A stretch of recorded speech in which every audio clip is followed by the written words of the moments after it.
As a military veteran, I have spent more time pressing uniforms and shining shoes than I care to recall. And I often wondered, why was it so important? In his book, The Appearance of Power, Tanner Guzy explains how masculinity is expressed through aesthetics and why it is so important to understand this art form. Tanner addresses the conflicted attitudes that especially American men have with regard to style and clothing. In this episode, I'll break down the 7 key ideas from the book to help you make the most of your appearance. Key idea number 1 is to see your appearance as a tool. In my interview with Tanner, we discussed a strange inconsistency in most men. For a lot of guys, it's easy to get excited about the appearance of their cars and watches, but they are reluctant to put energy into their clothing and grooming. Men with fancy watches know that they are signaling their wealth and status by flaunting a Rolex, but they don't use their clothing in the same way. Recognize that caring about your clothing isn't weak or feminine. You are using a tool as you see fit, just like driving a flashy car or wearing a high-end watch. Key idea number 2 is that your appearance matters. How you look matters to 2 groups of people, yourself and everyone around you. It works in 2 ways.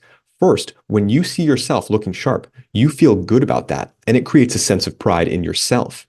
This is referred to as self-signaling. Tanner and I discussed the power of self-signaling all the way back to dressing like your heroes as a kid or putting on a uniform before playing sports. Second, there's how everyone else sees you. If people think you look good, this creates a bias known as the halo effect.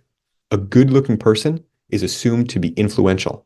A hardworking person is assumed to be good with money. I saw this every day in the Navy. A skilled pilot was assumed to be a skilled manager of people, etc. Pair self-signaling and the halo effect, and you can create a virtuous cycle of self-belief and positive reinforcement through your appearance. Key idea number 3 is that this is old news. We are trained to see style and fashion as cutting edge. Men who give energy to their jewelry and skincare are declared to be a new wave of metrosexuals. The fact is, men have been giving attention to their appearance since the days of loincloths. Why did ancient soldiers put on war paint? Why did religious figures wear imposing robes? Why did kings wear high-heeled shoes? The point is to create an influential appearance. This goal is not a trend. It's here to stay. Key idea number 4 is to be strategic, not tactical. Do you know the guy who tells you all the fashion rules? He's got the exact ratios of this to that and the color palette for his skin and hair given each season. These guys are boring, and despite their calculations, often don't look great. Tanner calls these guys tacticians. While tactics have their place, you'd be better off to focus on high-level strategies. Look to the last 3 points for some strategic starters. Key idea number 5 is to know your body. The appearance of power is quick to tear down men who wear cargo shorts. However, extremely muscular men will look great in anything, even cargo shorts. Dan Bilzerian is an excellent example. For men who don't have a chiseled body, it helps to be self-aware and dress to your strengths. The cut of your jacket can make your narrow shoulders look broad, creating a V-shaped torso. The shape of your sunglasses can make a long face look more round. Knowing what your body looks like and what you're aiming for will help you to spot these opportunities. Key idea number 6 is to know your archetype. Tanner identifies 3 archetypes that most of us can identify with.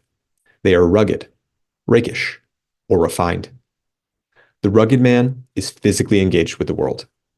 The refined man masters the world through social or financial means. The rakish man is rebellious and risk-taking. Knowing your archetype, probably a blend of the 2 really, will guide your style choices.